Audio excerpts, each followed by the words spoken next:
I mean, come on. That happens all the time. He was probably vaccinated. He probably got that Moderna, you know what I'm saying? Which is really funny to say about Vladimir Putin, by the way, because he is a massive fucking COVID nut. Remember when Putin literally would not even like.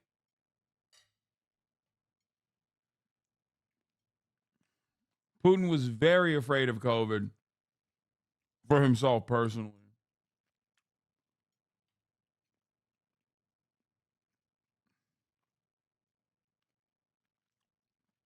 The CIA did it 100%. That's insane. Come on, dude. Why would the CIA kill their own asset when they can just like keep him alive?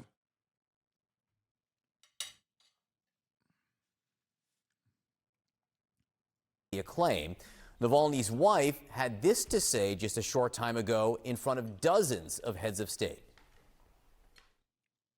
If it is the truth, I would like Putin and all his staff, everybody around him, his government, his friends, I want them know that they will be punished for what they have done with our country, with my family, and with my husband.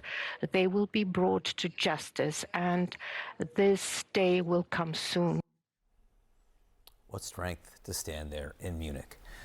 With us now, CNN's chief international correspondent Clarissa Ward and Matthew Chance, chief global affairs correspondent. Clarissa, you could see the anger and also the resolve from Alexei Navalny's wife there. It was a very emotional moment, and she actually started out, John, by saying, you know, I thought for a moment, do I go home to my family right now, or do I stand here and address you? And then I asked myself, what would Alexei do? What would Alexei want me to do? And I have no doubt that he would want me to stand here to address you and to issue that withering rebuke to Russian President Vladimir Putin. Of course, at this stage, we don't know exactly what killed Alexei Navalny. We have only been told through Russian media that he took a walk at the penal colony where he was suffering. I don't get why he fucking went back to Russia. Like, it makes no goddamn sense. Did he think that, like, he would be supported by a majority of people enough that, like, he could be kept alive or something? Like, I don't really understand it.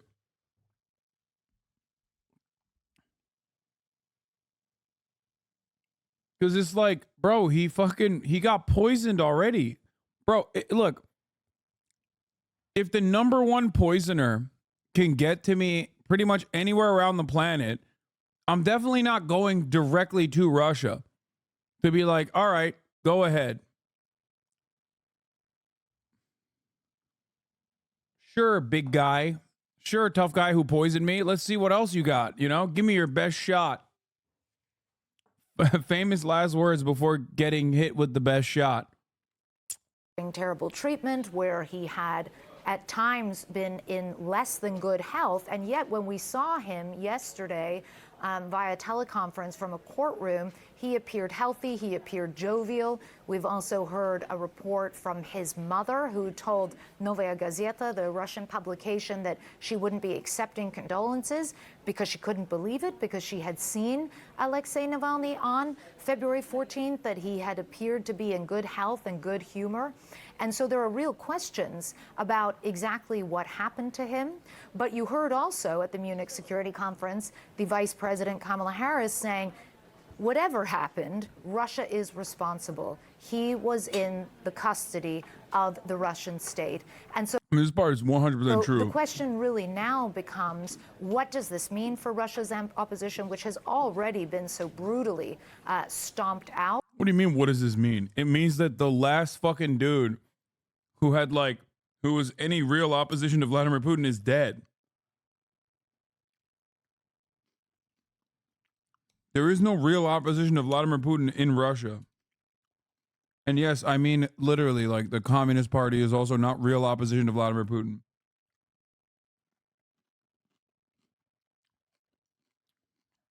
It doesn't really change much, I think,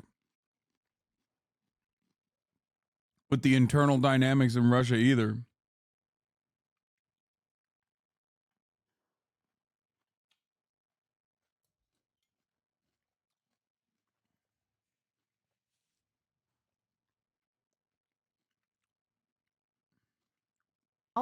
Does this mean, could we see potentially more protests or resurgence of the sort of protest movements that Alexei Navalny had previously galvanized in Russia? Or is this it? Is this the end? Is this message that there is absolutely no opposition of any shape or form to be tolerated inside Putin's Russia, John?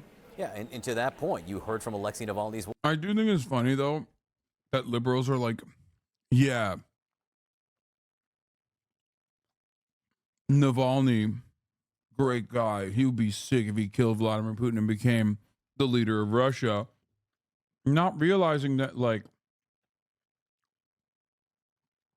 okay, Vladimir Putin was our guy. Look at him now. Liberals have this, like, weird short-term way of thinking about, like, the ideological tendencies of those who are enemies of our enemies. And they just, like, they literally think in, like, 3-month spans. Okay? It's so weird. It is so odd. Okay, so was Putin, man. Look where that got us. You know what I mean? Yeah, liberals tend to think in, like, quarters. Too much capitalist thinking. Also, apparently journalists have been arrested in Moscow and St. Petersburg following the death of jailed Putin critic Alexei Navalny.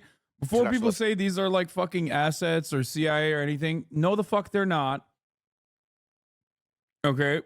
I think that Navalny is basically like a placeholder for any kind of opposition to Vladimir Putin's reign, and it's perfectly valid and understandable to want to oppose Vladimir Putin.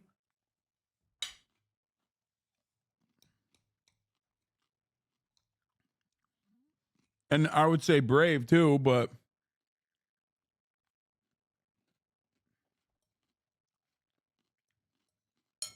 it's just GG's.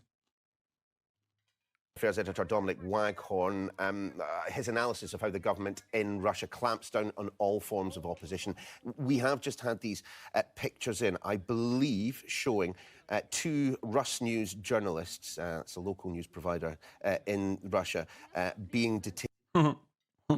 Isn't the Communist Party bigger than Navalny's?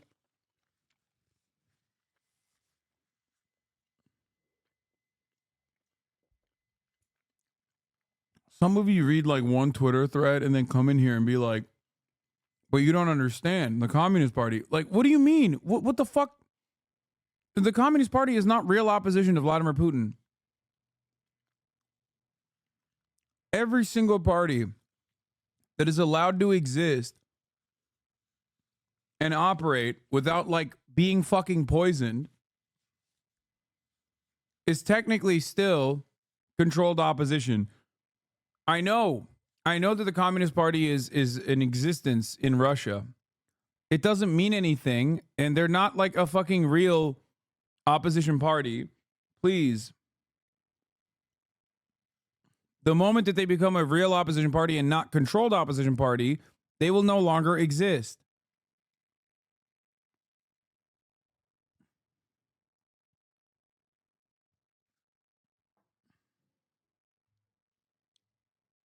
You're breaking some chatter's dreams? Yeah. I guess.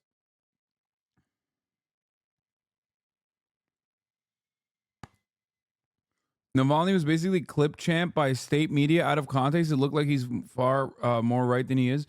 Bro, I'm sorry. It's going to be real hard for me to fucking get on board with that when I see the dude say that Muslims are cockroaches that need to be exterminated. That's like, what do you think was going on? You know what I mean? In that clip, like, was he like, hey guys, like leading up to the fucking clip, he said, "Hey, everything I'm about to say about Muslims, I do not believe. This is what the opposition to me says. Muslims are actually cockroach, and we must exterminate them with a gun. I do not believe this." He like paused after it.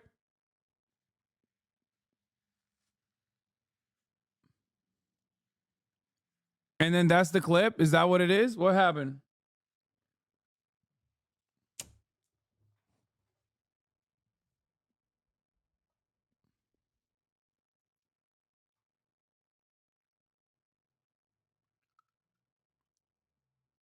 Detained by authorities. Of course, people had been told by the authorities in Russia not. Yeah, this is what is actually a good take. In the end, even if Navalny had nationalistic views originally and would probably be a bad president himself, he ultimately led meaningful resistance against Putin. The fact that he made so many people vote on a fake candidate to put on ballot by Putin frightens Putin.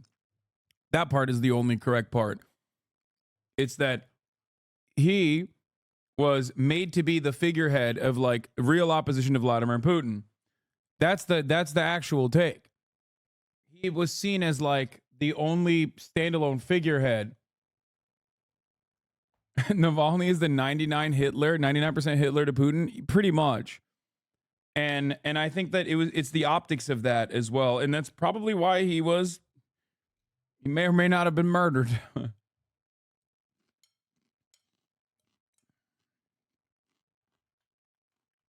You know. Sometimes you just fall out of a window, chap.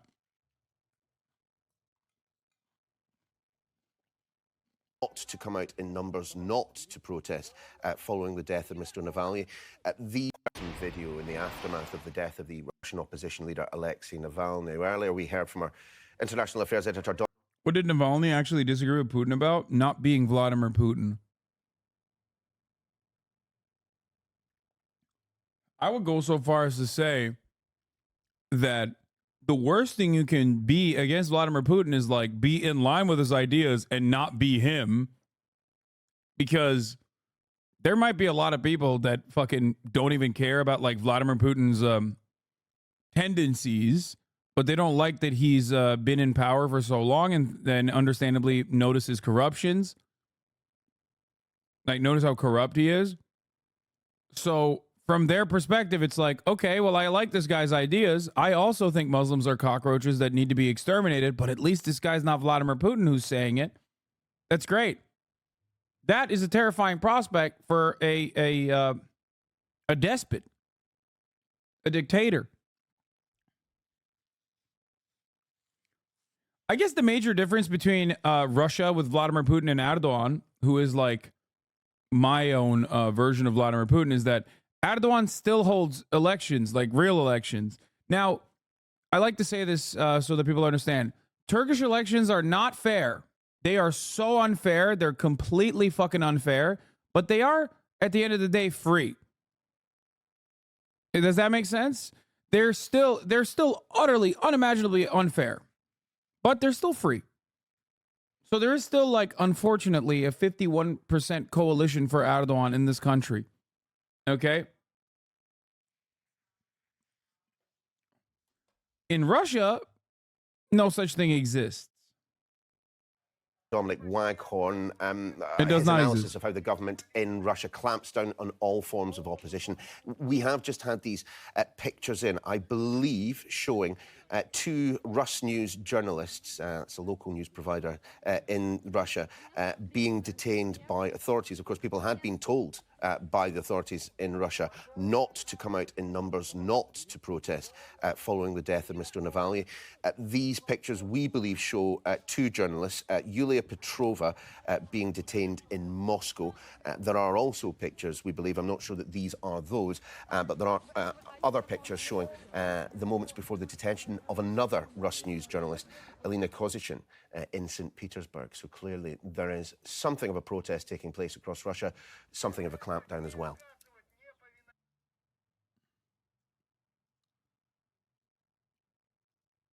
Wife saying that Vladimir Putin, Russia will be punished. I suppose, Matthew Chance, the question is, will they? Will Russians blame someone for this? I mean, look, we don't know the answers to that yet. But look, I can tell you that many Russians that I've spoken to and or expressed their views in the media are expressing their shock that this has happened.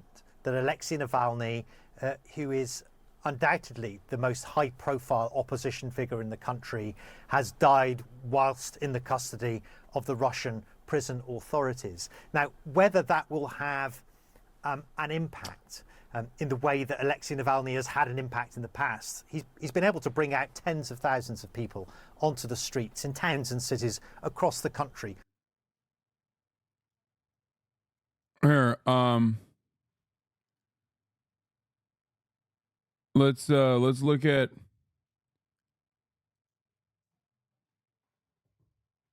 some stuff here before you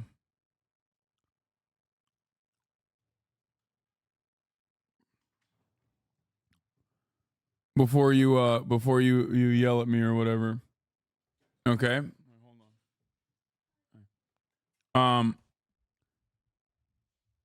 They cry over Navalny while forgetting Jack Ruby. No, here, this is what I wanted to show you. Okay.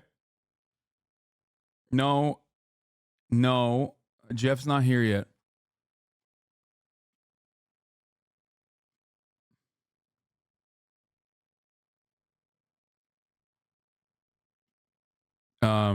Here, this is what I wanted to show you. You can't turn the stuffing back. What Navalny said about occupied Crimea. In the morning of August 20th, Russian opposition politician Alexei Navalny was hospitalized in intensive care, severe poisoning. Crimea is what? A sausage sandwich. In October 2014, Alexei Navalny gave an interview to the Echo of Moscow radio station. The meeting caused a stir among opposition supporters, mainly through Navalny's words about Crimea. To the question, are Crimea? The politician replied, Crimea is the people who live in Crimea, and that the peninsula was seized with a flagrant violation of all international norms, but is now part of Russia. Navalny advised Ukrainians not to deceive themselves. Crimea will remain a part of Russia and will never become a part of Ukraine again in the foreseeable future. Okay?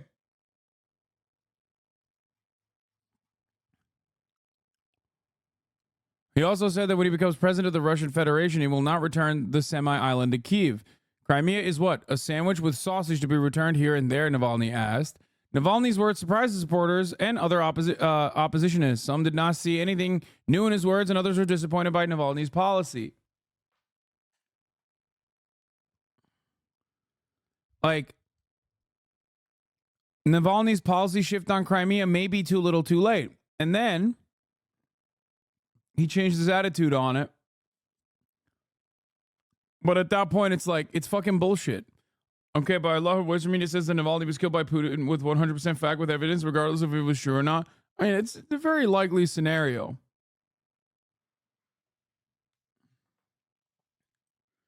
He said the same thing you said about Crimea. Yeah, I don't think you understand. I don't think you understand. The reason, when I say it, people fucking yell at me and say I'm a Putin dick rider, dog. When I say it, people say I love sucking Vladimir Putin's cock.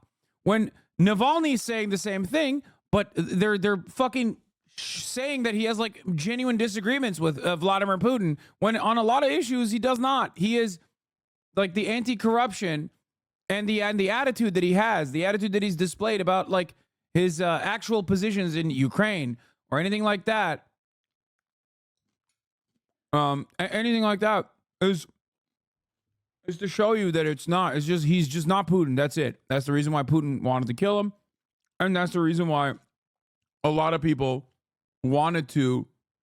A lot of people wanted to prop him up inside of Ukraine as I mean, not inside of Ukraine. Sorry, inside of Russia as well. That's it.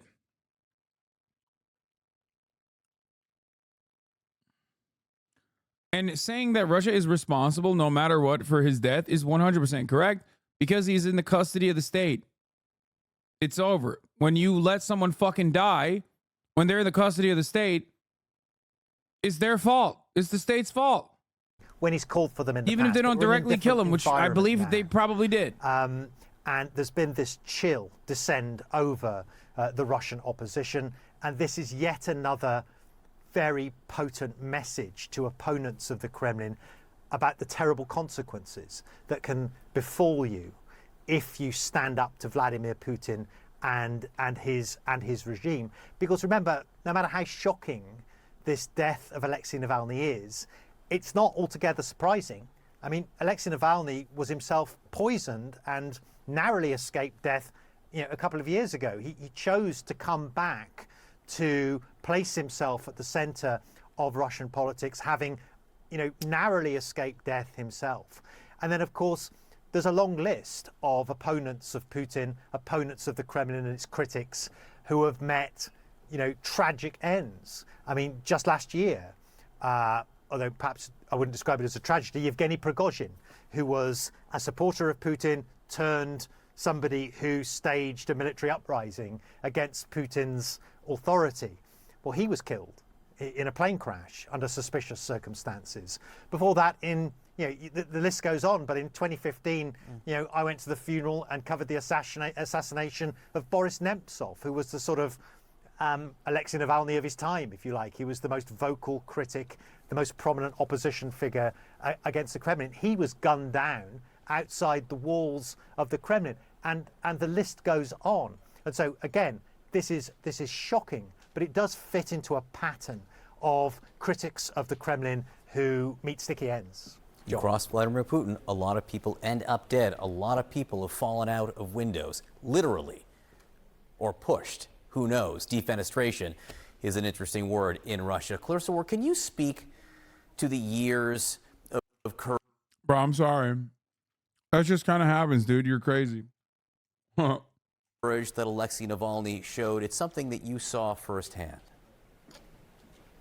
Well, the decision, John, to go back to Russia, when I interviewed him shortly after he was recuperating from being poisoned.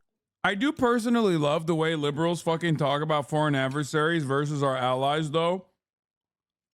Like, get this guy. I want to hear him speak on no uncertain terms like this about Israel's ethnic cleansing in Gaza. I want that shit so bad. You bulking, fam? 2.5 hour intervals between meals? This is my first meal of the day, you fucking jackass. What do you mean? Suck my dick. This is my first meal of the fucking day. What do you mean I'm bulking? What are you timing? If you're going to time me, at least listen.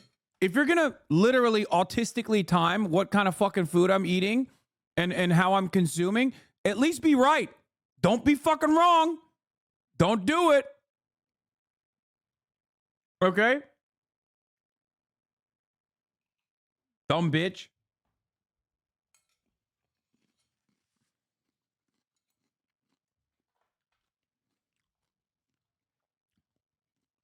I can't believe it.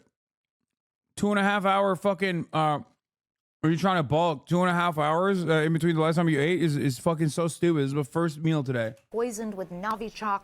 And I said, why would you go back? You know the risks. You know that they tried to kill you. But he was very sanguine about the risks. He was very determined to see and fulfill his mission, which he believed was to serve the Russian people. He understood implicitly that he could not do that in exile. He knew the risks, and yet he decided to go ahead and do what he felt was necessary and important to do. And I think that any criticism that one could possibly level at Alexei Navalny, certainly cowardice is not one of them. This is a man who is one of the most, or was one of the most extraordinary. You usually eat during the top news stories? No, everything I cover is important for someone. I eat at fucking 4 p.m. every day. Or sometimes 3 p.m. if I'm hungrier. That's it. So the reason why you think it's the most important news story is because you think this is the most important news story of the day. That's it. I already covered this news story, ironically, earlier in the day for hours, as a matter of fact. Damn, they're calling you a real eater in chat. Shit's crazy. Exactly. Fairly courageous individuals, certainly that I have ever interviewed, John. He walked into the fire. Clarissa Ward, Matthew Chance, thank you both so much for being with us. I know we're going to talk to you again very soon. In 2021, US President Joe Biden warned Russian President Vladimir Putin that Moscow would face devastating consequences if Alexei Navalny were to die in prison. Here are Mr. Biden's remarks to the media about that conversation. What do you say would happen if opposition leader Alexei Navalny dies? I made it clear to him that I believe the consequences of that would be devastating for Russia. Well, let's get to Arlette Saenz at the White House. What has been the response at this point? Well, Becky, White House officials, administration officials have been stressing they are still working on actual confirmation of these reports that Alexei Navalny died while in prison in Russia. But they have expressed their belief that this is a terrible tragedy. We've also heard directly from Vice President Kamala Harris and Secretary of State Antony Blinken, who both said, even as they're waiting confirmation for these reports, that they believe Russia is responsible. We also know Blinken met privately with the wife of Alexei Navalny, Yulia, to express his condolences if these reports actually do pan out to be true. But it does come, as you heard from President Biden there, that he has warned Russian President Vladimir Putin directly that the consequences of Navalny dying in prison would be devastating for Russia. Now, this was before Russia invaded. What's he gonna do, bro? Actually, what is he gonna do?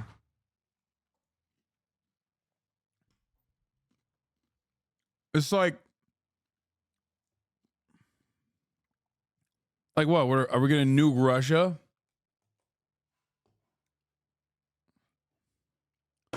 What are we gonna do to Russia? Are we gonna put more sanctions? Yeah, what are we gonna do? Bomb Nord Stream?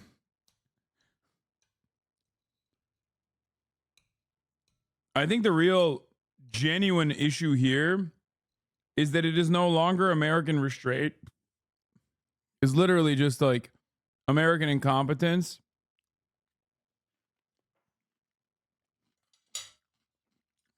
Problem is we already nutted with the sanctions.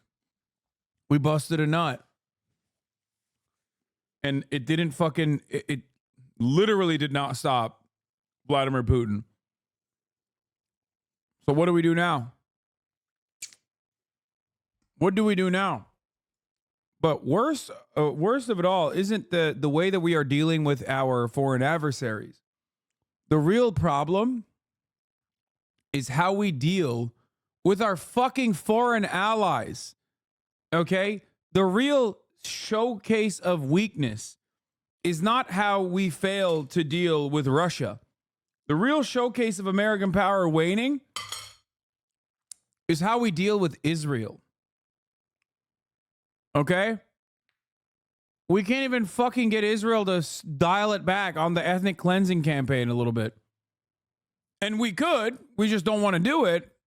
And therefore, we're just looking like fucking assholes. Ukraine before the crippling sanctions that had been issued against the country in the wake of that invasion. So there's a big question about what the consequences would look like now. That is something National Security Advisor Jake Sullivan hinted at a bit earlier today in his own remarks about this, saying that they will be working with countries once they've confirmed that this is true to figure out what those next steps will be. But this is something Biden has really been pressing Putin on since the beginning of his administration. In his very first phone call with Putin, Biden raised the need for Putin to immediately release Navalny. That is something that administration officials consistently have been pushing for in recent years. Now, right now, just a short while ago, Vice President Kamala Harris delivered remarks in Munich where she talked about how this is a further sign of Putin's brutality in Russia. But Harris's meetings and conversations that are ongoing in Munich are now really taking on a heightened significance. Harris had been traveling there in one part to talk about the U.S. role in the world, but also U.S. commitment to NATO allies at a Trump. Bro, I really don't understand why this dude went back. I'm trying to wrap my head around why he would go back to the capital of murdering Putin's political opposition as Putin's major political opposition. What the fuck did he think was going to happen? I genuinely don't get it. Trump, at a time when back here at home, former President Donald Trump recently suggested that he would encourage. Did he think as long as I don't stand near a window, I'm good? What the fuck? He's like, listen, guys, you don't understand, okay? The big problem is windows. If I stand very far away from the nearest window, I win. No more tea, no more windows. We're fucking good. Putin to do whatever he wants to countries who have not met their NATO obligations. The vice president made a very veiled reference to that in her remarks a bit earlier, saying, imagine if we went easy on Putin, let alone encouraged him. So talk about something else, like Japan entering recession, Indonesia elections, incident at Taiwan Strait.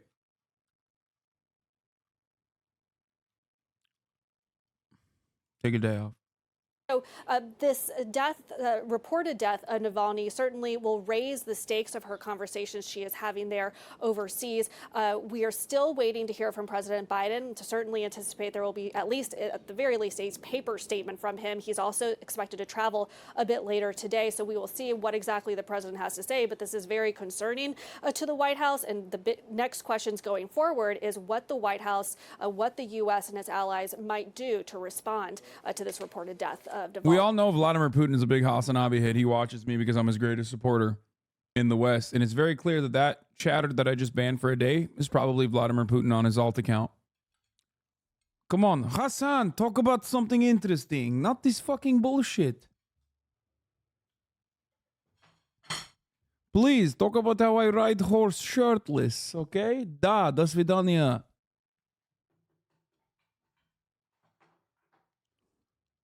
Как дела? Как тебя зовут? While in prison. I love when you play Contraband Police. It makes me feel very happy.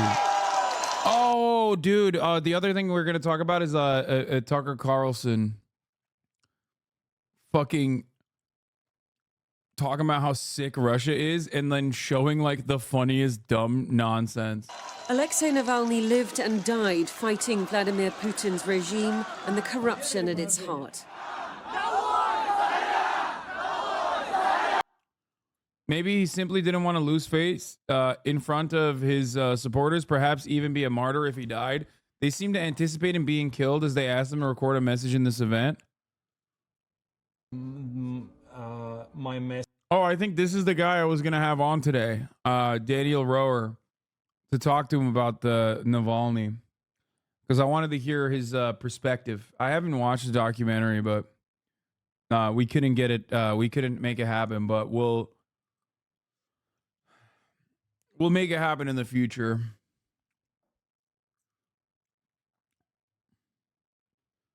For the record, just because I don't like Navalny doesn't mean I'm not going to talk to people who have defended him. And I mean, I literally did have an out and about open Navalny supporter in here in my house multiple times, as a matter of fact. My message for the situation when I'm killed is very simple: not give up. Do me a favor, answer this one in Russian. И здесь у меня просто очевидная вещь. Ну, не сдавайтесь. Не надо, нельзя сдаваться. Если это произошло, это означает, что мы... Why are we not mentioning anything about how Navalny stole billions from the Russian state-owned logging industry prior to him becoming political? I mean, because everyone's fucking corrupt. Who gives a shit? I don't even know what the background is, but like... необыкновенно сильны в этот момент, раз они решили меня убить. Ну и нужно использовать эту силу. Не сдаваться. Помните о том, что мы огромная сила, которая находится под гнетом вот этих вот чуваков плохих, лишь потому что... The thing is, like, here's what I keep trying to describe. Like, he's not exactly a good guy either, but it doesn't fucking matter. Because he is like, he's a placeholder. He is a placeholder for being anti-Putin. Okay? That's it. He is a placeholder for people that are like, this shit sucks. We need change.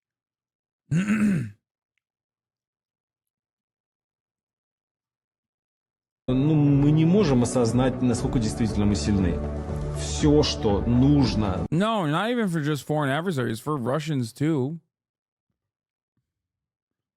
Both open and also not as public.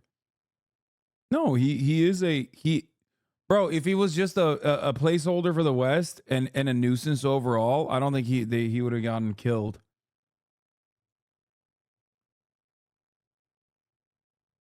If he did not have any real momentum inside of the Russian public, if he did not have a real momentum inside of the actual Russian public, he'd be a non-entity. Think about it this way. Juan Guaido. There were many opportunities for Maduro, who's who's not a great leader regardless. Many opportunities he could have killed him. You know what I mean? But he didn't.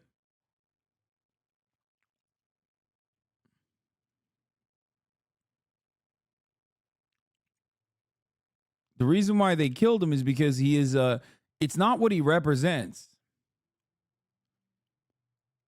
It's not what he represents. It's not his ideology. Or no, sorry. The reason why he killed him is what he represents. Not his ideology, not his background, not his corruption, or not his anti-corruption work, or whatever the fuck you want to call it. Okay? It's not his politics at all. It's what he represents. It's the fact that people are understandably frustrated with the way politics has been going in Russia for a very long time. So they're willing to put a fake name even, for anyone at that point. Для торжества зла это бездействие добрых людей. Поэтому бездействовать не надо. What do you mean? Wait, do you mean he's a poster boy or just a placeholder? No, just a placeholder. It doesn't matter. There will be another figurehead like him inevitably. Okay. There will be another figurehead like him inevitably. It's not the man, it's the idea. And you can kill the man, but you can't kill the idea. And the idea is Putin's got to go. Many people also feel this way. So, this chatter is right. He says this guy's like 90% Putin. I don't even know what he would be like if he did become the leader of Russia. I don't know for how long he would continue, abiding by the interests of Russia, abiding by the Western interests. Banned in 2018 from running in elections, he remained Putin's most powerful political opponent. The one man capable of bringing tens of thousands to the streets. The man Putin famously refused to mention by name.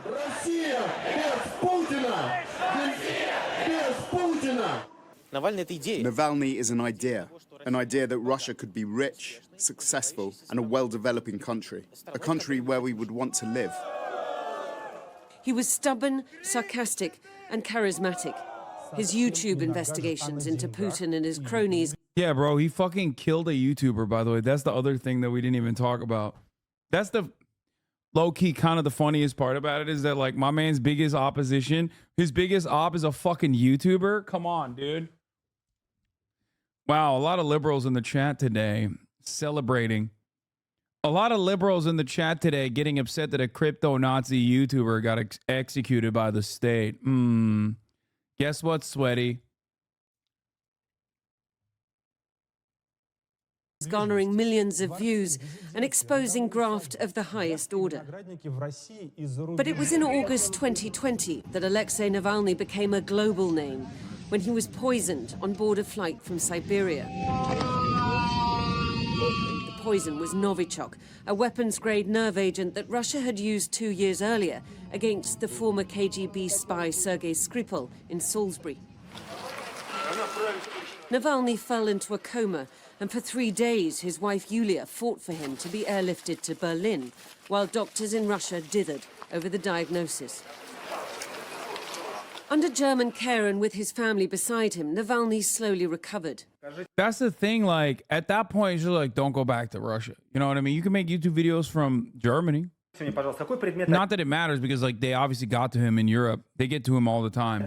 He blamed Vladimir Putin directly for his poisoning and managed to get one of the Russian security agents involved to admit that he'd placed the poison in Navalny's underpants. Well, we focused on the inner seams. At least those were the parts we treated. Western countries imposed sanctions for what they said was another Russian breach of the Chemical Weapons Convention. But President Putin laughed it off. It doesn't mean he should be poisoned. Who needs him anyway? If someone wanted to, they would have probably finished it. Once he'd recovered, Navalny stunned the world by announcing that he was returning to Russia. I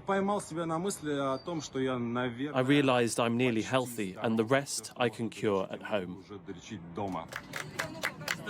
Many questioned why, but his life's work was there. For him, there was no other choice. He was immediately arrested, but that did not stop his team from releasing their biggest investigation yet into Putin's palace, a £1 billion residence on Russia's Black Sea coast. Damn, dude. Yo, okay, I take back everything. Low key. Listen, he's out here doxing. He's out here doxing a true socialist with a fucking $1 billion house. You know what I mean? Sometimes you got to deal with that through other means. You know what I'm saying? If I'm as a socialist with a multi-billion dollar house, sometimes this is the best way to deal with YouTubers who make fucking content about that kind of thing.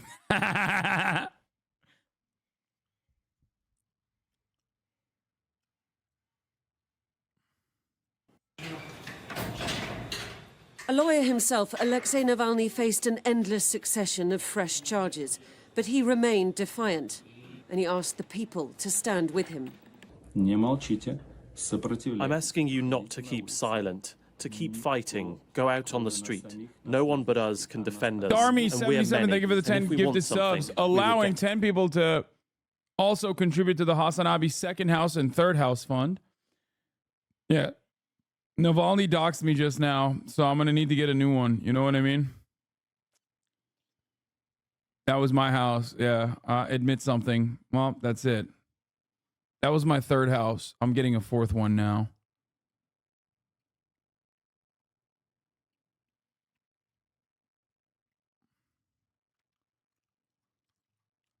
Here's the 3-minute ad break now.